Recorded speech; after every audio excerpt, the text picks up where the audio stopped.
ತಗಡು ಒಂದೇ ಒಂದು ಪದ ಸಾಕಷ್ಟು ಸಂಚಲನ ಸೃಷ್ಟಿಸಿತ್ತು. ಈಗ ನಿನ್ನೆಯಿಂದ ಚಿನ್ನದ ತಗಡು ಅಂತ ವೈರಲ್ ಆಗ್ತಾ ಇತ್ತು. ಚಿನ್ನದ ತಗಡು ಇದು ಮುಖ್ಯ ಅಲ್ಲ.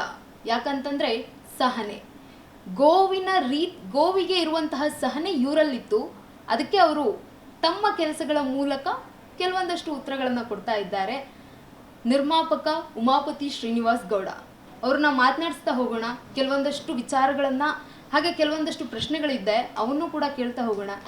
ಸರ್ ನಮಸ್ಕಾರ ಸರ್. ಮೊದಲನೇದಾಗಿ ಸರ್, ಈಗ ಒಂದು ವ್ಯಕ್ತಿ, ನಾವು ಕಾನೂನಿನ ಅಡಿಯಲ್ಲಿದ್ದೇವೆ. ಕಾನೂನು ನಮಗೆ ತುಂಬ ಮುಖ್ಯ. ಯಾರೋ ಒಬ್ಬ ತೊಂದರೆ ಮಾಡ್ದ ಅಂತಂದ್ರೆ ನಾವು ಸೈಬರ್ ಕ್ರೈಮ್ಗೆ ಹೋಗಬೇಕು. ಆದರೆ ಇಲ್ಲಿ ಆ ರೀತಿ ಆಗಿಲ್ಲ. ತಾನೇ ಒಂದು ನ್ಯಾಯಾಲಯ ಅಂದ್ಕೊಂಡು, ತಾನೇ ಒಂದು ಪೊಲೀಸ್ ಅಂದ್ಕೊಂಡು ಶಿಕ್ಷೆ ಕೊಡೋದು ಎಷ್ಟು ನ್ಯಾಯ ಸರ್? ಕಾನೂನು ಚೌಕಟ್ಟಿನಲ್ಲಿ ನೈತಿಕ ಪೊಲೀಸ್ಗಿರಿ ಮಾಡುವಂಥ ಹಕ್ಕು ಯಾರಿಗೂ ಇಲ್ಲ. ಆ ಥರ ಮಾಡಿರೋರಿಗೆ ಕಾನೂನು ವ್ಯವಸ್ಥೆಯಲ್ಲಿ ಯಾವ್ಯಾವ ರೀತಿ ಬುದ್ಧಿ ಕಲಿಸ್ಬೇಕು ಅನ್ನೋದು ನಿಮ್ಮ ಮುಂದೆ ನಿದರ್ಶನಗಳಿದ್ದಾವೆ.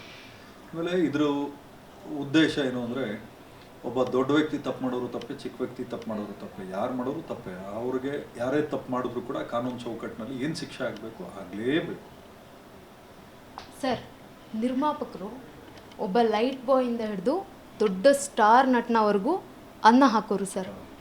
ಅನ್ನ ಹಾಕೋರಿಗೆ ಇಂಡೈರೆಕ್ಟಾಗಿ ಮಾತಾಡ್ತಾರಲ್ವ, ಅಂಥವ್ರಿಗೆ ಏನು ಹೇಳ್ತೀರಾ ಸರ್? ಮೊದಲನೇದಾಗಿ ಮತ್ತೆ ಪ್ರಶ್ನೆ ಇದೆ ನೋಡಿ, ನಾ ಇಲ್ಲಿ ಯಾರಿಗೂ ಅನ್ನ ಹಾಕ್ತಾರೆ ಅನ್ನೋದಕ್ಕಿಂತ ಸನ್ಮಾನ್ಯ ಡಾಕ್ಟರ್ ರಾಜ್ಕುಮಾರ್ ಅವರು ಹಿಂದೆನೇ ಹೇಳಿದ್ದಾರೆ, ನಿರ್ಮಾಪಕರು ಒಂದಾತು ಅಂತ. ಅವ್ರು ಹಾಕಿರೋ ಸೀಲ್ ಮುಂದೆ ಇಂಥವ್ರು ಹಾಕೋ ಸೀಲ್ಗಳೇನು ಅವಶ್ಯಕತೆ ಇಲ್ಲ. ಯಾಕಂದರೆ ಇವ್ರು ನೆಟ್ಟಿಗಿದ್ರೆ ಇವ್ರು ಇನ್ನೊಬ್ರಿಗೆ ಹೇಳ್ಬೋದು. ಇವರೇ ನೆಟ್ಟಿಗಿಲ್ಲ ಅಂದಮೇಲೆ ನಮ್ಮ ಬಗ್ಗೆ ಮಾತಾಡುವಂಥಕ್ಕೂ ಇವ್ರಿಗಿಲ್ಲ. ಯಾಕಂದರೆ ನನ್ನ ಮನೆ ದುಡ್ಡು ತೊಗೊಂಡು ಕೊಟ್ಟು ಇವ್ರ ಮನೆಗಳನ್ನ ನಾವು ಉದ್ಧಾರ ಮಾಡಿರೋದು, ಇವ್ರ ಮನೆಯಿಂದ ನಾವೇನು ಉದ್ಧಾರ ಆಗಿಲ್ಲ. ಸೊ ಹಂಗಾಗಿರಲಿ, ರಾಜ್ಕುಮಾರ್ ಅವ್ರು ಹೇಳಿದಾರಲ್ಲ, ನಮಗೆ ಎದೆಯಲ್ಲಿದೆ ಅದು. ನಿಜ ಸರ್. ಎಲ್ಲೋ ಒಂದು ಕಡೆ ನಿಮ್ಮಿಂದ ಅವ್ರು ಉದ್ಧಾರ ಆಗಿರ್ತಾರೆ ಹೊರತು ಅವರಿಂದ ನೀವು ಉದ್ಧಾರ ಆಗಿಲ್ಲ. ಅಂತಹ ನಿರ್ಮಾಪಕರಿಗೆ ಈ ರೀತಿಯಾದಂತಹ ಭಾಷೆಗಳನ್ನು ಬಳಸಿರ್ತಾರೆ. ಈಗ ತಗಡು ಯಾರಾಗಿದ್ದಾರೆ, ಚಿನ್ನದ ತಗಡು ಯಾರಾಗಿದ್ದಾರೆ ಅನ್ನೋದು ಕೂಡ ಜನ ನೋಡ್ತಾ ಇದ್ದಾರೆ. ನಿಮ್ಮಲ್ಲಿರುವ ಸಹನೆ ಇವತ್ತು ಒಂದು ಉತ್ತರವಾಗಿ ಹೋಗ್ತಾ ಇದೆ ಸರ್. ಇದನ್ನೇನು ಹೇಳೋದಕ್ಕೆ ಇಷ್ಟಪಡ್ತೀರಾ ಸರ್? ನೋಡಿ, ಸಮಯ ಸಂದರ್ಭ ಒಂದೇ ರೀತಿ ಇರಲ್ಲ. ಕೆಲವೊಬ್ಬರಿಗೆ ಕೋಪ ಬರ್ಬೋದು, ಜಾಸ್ತಿ ಬರುತ್ತೆ, ಕೆಲವೊಬ್ರಿಗೆ ಕಡಿಮೆ ಬರುತ್ತೆ. ಅದೇ ರೀತಿ ನಮಗೂ ಕೋಪ ಬರ್ತದೆ. ಬಟ್ ನಾವು ಅವಾಗ ಏನು ಯೋಚನೆ ಮಾಡ್ತೀವಿ, ನಮ್ಮ ಕುಟುಂಬದ ಬಗ್ಗೆ ಯೋಚನೆ ಮಾಡ್ತೀವಿ. ಯಾಕಪ್ಪ ಬೇಕು, ನಾವು ಇನ್ನೊಬ್ಬರ ತಂಟೆಗೆ ಯಾಕೆ ಹೋಗಬೇಕು? ನಮ್ಮ ತಂಟೆಗೆ ಬಂದಾಗ ನಾವು ಕಲಿಸೋ ರೀತಿ ಕೆಲಸನ ಬಿಡು. ನಾವು ಯಾಕೆ ಅದನ್ನೇ ನಾವು ಜೀವನ ಮಾಡ್ಕೊಳಕ್ಕೆ ಹೋಗ್ಬಾರ್ದು.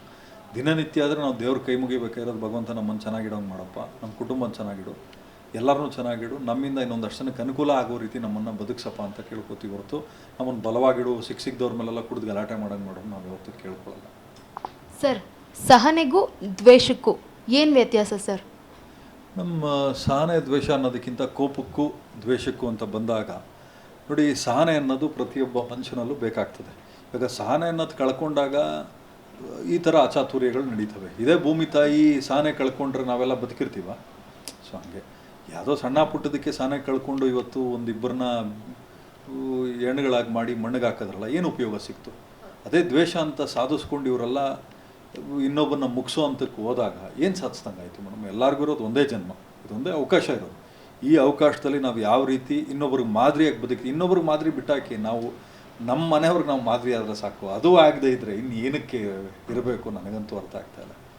ಒಂದು ಮನೆಗೂ ಮಾದರಿ ಆಗಲಿಲ್ಲ, ಫ್ಯಾನ್ಸ್ಗಳಿಗೂ ಮಾದರಿ ಆಗಲಿಲ್ಲ, ಇನ್ನು ಯಾರಿಗೆ ಸರ್ ಇಷ್ಟೊಂದೆಲ್ಲ ಮಾಡಿಕೊಂಡು, ಇಷ್ಟೊಂದೆಲ್ಲ ಗಲಾಟೆ ಮಾಡಿಕೊಂಡು, ಯಾರಿಗೋ ಮಾಡೋಕ್ಕೋಸ್ಕರ ತಮ್ಮ ವ್ಯಕ್ತಿತ್ವ ಅಂದರೆ ಕಷ್ಟಪಟ್ಟು ಬಂದಿರುವಂತಹ ದಿನಗಳನ್ನು ಮರ್ತುಬಿಟ್ರಾ ಅಂತ?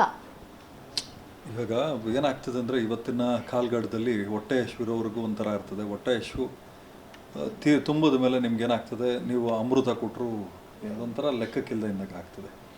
ಒಂದು ಅರ್ಥ ಮಾಡ್ಕೊಳ್ಳಿ, ಯಾವುದೇ ಒಬ್ಬ ವ್ಯಕ್ತಿ ಕಷ್ಟದಿಂದ ಬಂದಿರೋವಂಥವನು ಯಾವತ್ತೂ ಎಲ್ಲ ಕಡೆ ಮಾತಾಡ್ತಾ ಇದ್ದಿದ್ದು ಹೆಮ್ಮೆಯಿಂದ ಹೇಳ್ಕೊತ, ನಾನು ಇಂಥವ್ರ ಹೊಟ್ಟೆಯಲ್ಲಿ ಹುಟ್ಟಿದ್ದೀನಿ, ನಾನು ಹಿಂಗೆ ಸಿಂಪತಿ ಕ್ರಿಯೇಟ್ ಮಾಡ್ಕೊಂಡು ಯಾವುದೇ ವೇದಿಕೆ ಸಿಕ್ಕಿದ್ರು ಸಿಂಪತಿ. ನಾನು ಲೂನಲ್ಲಿ ಓಡಾಡ್ತಾ ಇದ್ದೆ, ನನಗೆ ಎಷ್ಟು ಜನ ಲೂನಲ್ಲಪ್ಪ ನಡ್ಕೊಂಡು ಹೋಗಿ ಚಪ್ಪಲಿನೂ ಇರಲ್ಲ ಅಂಥವ್ರು ಇವತ್ತು ಹೆಲಿಕಾಪ್ಟ್ರಲ್ಲಿ ಓಡಾಡ್ತಾರೆ. ಎಷ್ಟೋ ಜನ ತಂದೆ ತಾಯಿ ಹೆಸರೇ ಗೊತ್ತಿಲ್ಲ, ಅನಾಥರಾಗಿ ಹುಟ್ಟಿರೋರು ಇವತ್ತು ಹಿಸ್ಟ್ರಿ ಕ್ರಿಯೇಟ್ ಮಾಡಿದ್ದಾರೆ. ಅಂಥದ್ರಲ್ಲಿ ಎಂಥ ಮೇಧಾವಿ ನಟರ ಮಗ, ಎಲ್ಲ ಕಡೆ ಸಿಂಪತಿ, ನಾನು ಇವ್ರ ಮಗ, ಎಲ್ಲ ಕಡೆ ಸಿಂಪತಿ. ಆ ಸಿಂಪತಿ ಗಿಟ್ಟಿಸ್ಕೊಂಡು ಏನು ಸಾಧಿಸೋಂಗಾಯ್ತು? ಲೂನಲ್ಲಿ ಕಾಲಲ್ಲಿ ಚಪ್ಪಲಿ ಇಲ್ದಾರವರೆಲ್ಲ ಇವತ್ತು ಏನೋ ಸಾಧನೆ ಮಾಡಿದ್ದಾರೆ. ಇವರು ಬರೀ ಸಿಂಪತಿ ಕ್ರಿಯೇಟ್ ಮಾಡಿಕೊಂಡು ಜನಗಳಿಗೆ ದಿಕ್ಕು ತಪ್ಪಿಸ್ತಾ ಇದ್ದಾರೆ ಅಷ್ಟೇ. ಸಣ್ಣದಾಗಿ ಅಮೌಂಟ್ ಬಂದರೂ ಕೂಡ ಜೀವನ ಮತ್ತು ಕುಟುಂಬ ನಿರ್ವಹಣೆ ಅಂತ ಬದುಕಿದಂತಹ ವ್ಯಕ್ತಿ. ಸಾಕಷ್ಟು ಹಣ ಬಂದರೂ ಕೂಡ ತಮ್ಮವರನ್ನು ಲೆಕ್ಕಕ್ಕೆ ಪರಿಗಣನೆಗೆ ತಗೊಂಡಿರೋವಂಥ ಮಗ. ಇವ್ರ ಬಗ್ಗೆ ಏನು ಹೇಳ್ತೀರಾ ಸರ್? ಅವ್ರವ್ರ ಪರ್ಸ್ನಲ್ ಅವ್ರು ನೋಡ್ಕೋಬೇಕಾಗ್ತದೆ ನೋಡಿ. ಅವ್ರು ಮಾಡಿರೋ ತಪ್ಪಿಗೆ ಅವರೇ ಪ್ರಾಯಶ್ಚಿತ ಮಾಡ್ಕೋಬೇಕಾಗ್ತದೆ. ಆಮೇಲೆ ಅವ್ರಿಗೆ ಗಾಯ ಆದರೆ ನಾನು ಮುಲಾಮ್ ಹಚ್ಕೊಂಡ್ರೆ ಆಗಲ್ಲ. ಅವ್ರ ಗಾಯ ಆದರೆ ಅವರೇ ಮುಲಾಮ್ ಹಚ್ಕೋಬೇಕು. ಅವರೇ ಆಯಿಂಟ್ಮೆಂಟ್ ಹಚ್ಕೊಂಡು ಅವರೇ ಮೆಡಿಸಿನ್ ತೊಗೊಂಡ್ರೆ ಮಾತ್ರ ಗಾಯ ವಾಸಿ ಆಗ್ತದೆ. ಏನು ಮಾಡ್ತೀರಾ, ಕೆಲವೊಂದಷ್ಟು ಸಲ ಅವಶ್ಯಕತೆಗೂ ಮೀರಿ ಸೌಕರ್ಯಗಳು ಸಿಕ್ಕಿದಾಗ ಈ ರೀತಿ ಆಗ್ತವೆ. ಈಗ ಒಂದಷ್ಟು ಪ್ರಶ್ನೆಗಳು ಸರ್. ರೇಣುಕಾ ಸ್ವಾಮಿಗೆ ತುಂಬ ಕಷ್ಟ ಜೀವನ ಮಾಡ್ತಾಯಿದ್ರು. ಆಮೇಲೆ ಹೇಳ್ಕೊಳ್ಳೋದಕ್ಕೆ ಅಷ್ಟೊಂದು ರಿಚ್ ಪೀಪಲ್ಸ್ ಏನಲ್ಲ, ಸಾಮಾನ್ಯದಲ್ಲಿ ಇನ್ನೂ ಒಂದು ಕೆಳಮಟ್ಟದಲ್ಲಿ ಜೀವನ ಮಾಡ್ತಾ ಇರೋವಂಥವ್ರು.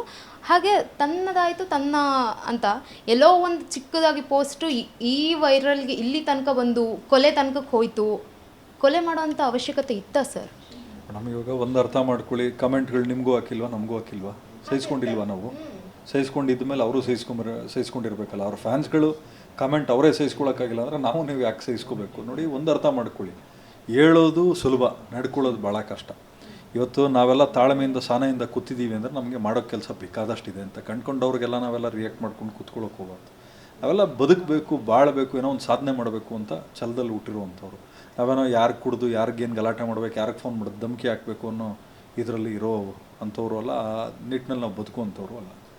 ಸರ್, ಒಂದು ವೇದಿಕೆಯಲ್ಲಿ ಮಾತನಾಡಿದರು, ಇವತ್ತು ಅವಳು ಬರ್ತಾಳೆ, ನಾಳೆ ಇನ್ನೊಬ್ಳು ಬರ್ತಾಳೆ, ಯಾವಳಿದ್ರೆ ಏನು ಅನ್ನೋ ಮನಸ್ಥಿತಿಯಲ್ಲಿ ಮಾತನಾಡಿದರು. ಅದು ಸಾಕಷ್ಟು ಬಾರಿ. ಹಾಗೆ ಇನ್ನೊಂದು ಅಂತಂದರೆ, ಅದೃಷ್ಟ ಲಕ್ಷ್ಮಿ ಬಂದುಬಿಟ್ರೆ ಬಟ್ಟೆ ಬಿಚ್ಚಿ ಒಳಗಡೆ ಕರ್ಕೋಬೇಕು, ಈ ರೀತಿಯಾದಂತಹ ಮಾತಾಡಿದ್ದಂತಹ ವ್ಯಕ್ತಿಗಾಗಿ ಇವತ್ತು ಆಕೆ ಪತ್ನಿ ವಕೀಲರ ಮನೆಗೆ ಹೋಗ್ಬಿಟ್ಟು ನನ್ನ ಗಂಡನನ್ನು ಬಿಡಿಸ್ಕೊಡಿ ಅಂತ ಕೇಳ್ತಾ ಇದ್ದಾರೆ. ಮತ್ತು ಹೆಣ್ಣೆ ಬೇಕಾಯ್ತು ಸರ್ ಆತ ಹೊರಗಡೆ ಬರೋದಕ್ಕೆ. ನಿಜ ನೋಡಿ, ನಾವು ಇವತ್ತು ಹುಟ್ಟಿದ್ದೀವಿ ಅಂದರೆ ಅದಕ್ಕೆ ಹೆಣ್ಣು ಕಾರಣ. ಇವತ್ತು ನಾವು ನೆಮ್ಮದಿಯಾಗಿ ಬದುಕ್ತಾ ಇದ್ದೀವಿ ಅಂದರೆ ಭೂಮಿ ತಾಯಿ ಕಾರಣ. ನಾವು ತಿಂತಾ ಇದ್ದೀವಿ ಅಂದರೆ ಅನ್ನಪೂರ್ಣೇಶ್ವರಿ. ನೀರು ಕುಡಿತಾ ಇದ್ದೀವಿ ಅಂದರೆ ಕಾವೇರಿ ತಾಯಿ. ಒಂದು ಅರ್ಥ ಮಾಡ್ಕೋಬೇಕಾಗ್ತದೆ. ನಾವೇನೋ ಚೆನ್ನಾಗಿದ್ದೀವಿ ಅಂದ್ಬಿಟ್ಟು ಸಿಕ್ಕಿದವ್ರನ್ನೆಲ್ಲ ಕಾಲಲ್ಲಿ ಒದೆಯುವಂಥ ಕೆಲಸ ಆಗಬಾರ್ದು. ಆಮೇಲೆ ಯಾರಾದರೂ ಕೂಡ ಅವ್ರ ಸಂಸಾರದ ಇದನ್ನು ಬೀದಿ ಹೊರಗಡೆ ತೊಗೊಂಬಂದು ಇಡಬಾರ್ದು. ಅವರು ಎಷ್ಟು ಬೇಕಾದರೂ ಸವಾಸಗಳು ಇಟ್ಕೊಳ್ಳಿ, ಬಟ್ ಇನ್ನೊಬ್ಬರ ಮುಂದೆ ಅದನ್ನು ಹೇಳಿ ಚಿಕ್ಕವರಾಗಬಾರ್ದು. ಅವರು ಮಾಡ್ಕೊಂಡು ಸ್ವಯಂಕೃತ ಅಪರಾಧ ಅದು. ತಂದೆ ಇಲ್ದವ್ರಿಗೆ ತಂದೆ ಬೆಲೆ ಗೊತ್ತಿರುತ್ತೆ ಸರ್. ಇವ್ರಿಗೂ ಕೂಡ ತಂದೆ ಇರಲಿಲ್ಲ, ಆದರೆ ಇವತ್ತು ತನ್ನ ಮಗನ ಕಳ್ಕೊಂಡಿದ್ದಾರೆ. ಹಾಗೆ ಹುಟ್ಟೋ ಮಗು ತಂದೆ ಕಾಣದೇ ಇಲ್ಲ ಮುಖ, ಈ ರೀತಿ ಆಗಿದೆ ಅಂತಂದಾಗ ಏನು ಹೇಳೋಕ್ಕಾಗಿದೆ ಸರ್? ಅವ್ರಿಗೆ ಎಲ್ಲೋ ಒಂದು ಕಡೆ ಅನ್ನಿಸ್ಲೇ ಇಲ್ವಾ ಇವನ ಮಗ ಇರ್ಬೋದು ಅಥವಾ ಇವನಿಗೆ ಮದುವೆ ಆಗಿರ್ಬೋದು, ನಾನು ಯಾಕೆ ಶಿಕ್ಷೆ ಕೊಡಬೇಕು, ಈ ಮಟ್ಟಕ್ಕೆ ಶಿಕ್ಷೆ ಕೊಡಬೇಕಾ ಅಂತ? ಅಂದರೆ ನೋಡಿ, ಅವ್ರಿಗೆ ಕಾನೂನಿಗಿಂತ ನಾನು ದೊಡ್ಡವನು ಅಂತ ಅನಿಸಿದ್ದಕ್ಕೆ ಇವೆಲ್ಲ ಮಾಡಿರೋದು. ಕೊಲೆ ಮಾಡೋ ದೃಷ್ಟಿ ಇರೋದಕ್ಕೆ ಇವೆಲ್ಲ ಮೆಗ್ಗರ್ ಇರ್ಬೋದು ಮತ್ತು ರಾಡ್ಗಳು ಅವು ಇವೆಲ್ಲ ತೊಗೊಂಡು ಎಲ್ಲ ರೆಡಿ ಮಾಡಿ ಇಟ್ಕೊಂಡಿದ್ದು.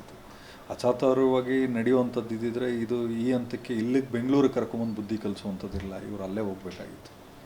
ಅಂಥ ಸ್ಟಾರ್ ನಟ ಅಂತ ಹೇಳ್ತಾರೆ. ಪೊಲೀಸರಿಗೆ ಒಂದಷ್ಟು ಮಾಹಿತಿ ಕೊಟ್ಬಿಟ್ಟಿದ್ದಿದ್ರೆ ಇಷ್ಟೊತ್ತಿಗೆ ಇದು ಎಲ್ಲೋ ಮುಗ್ದು ಹೋಗ್ಬಿಟ್ಟಿರೋದು. ಆಮೇಲೆ ಇನ್ನೂ ಒಳ್ಳೆಯದಾಗಿ ಹೆಸರು ಮಾಡ್ತಾಯಿದ್ರು. ಆದರೆ ನಾನೇ ಶಿಕ್ಷೆ ಕೊಡ್ತೀನಿ ಕರ್ಕೊಂಡು ಬರ್ರೋ ಅನ್ನೋದು ಎಷ್ಟು ಮಟ್ಟಿಗೆ ಸರಿ ಸರ್? ಅದನ್ನೇ ನಾನು ಹೇಳ್ತಾ ಇರೋದು, ಕಾನೂನಿಗಿಂತ ನಾನು ದೊಡ್ಡವನು ಅಂತ ಅನಿಸ್ದಾಗೆ ಇವೆಲ್ಲ ಆಗೋದು. ಆಕೆ ಕೂಡ ಹೇಳ್ತಾ ಇದ್ಲು, ನನ್ನ ಗಂಡಂಗೆ ಪೊಲೀಸ್ ಸ್ಟೇಷನಿಗೆ ಹೇಳಿದಿದ್ರೆ ಅಥವಾ ಪೊಲೀಸರಿಗೆ ಹೇಳಿದಿದ್ರೆ ಏನೋ ಒಂದು ಆಗ್ತಿತ್ತು, ನನ್ನ ಗಂಡ ಬರ್ತಾನೆ ಅಂತ ನಾನು ಕಾಯ್ತಾ ಇದ್ದೆ, ಇದೆಲ್ಲ ಹಿಂಗೆಲ್ಲ ಆಗೋಗಿದೆ, ಮುಂದಿನ ಜೀವನ ಹೇಗೆ ಅನ್ನೋದು ಒಂದಾಗಿದೆ ಸರ್. ಪಾಪ ನನ್ನ ಆಕೆ ನೋಡಿದೆ, ನಿಜವಾಗ್ಲೂ ಆಕೆಗೆ ಒಂಥರ ಮಾತಾಡೋಷ್ಟು ಇದಿಲ್ಲ. ನನಗೆ ಭಾಳ ಬೇಜಾರಾಯ್ತು, ಏನಪ್ಪ ಇಂಥ ಕುಟುಂಬನ ಬೀದಿಗೆ ತಂದುಬಿಟ್ರಲ್ಲ ಅಂತ.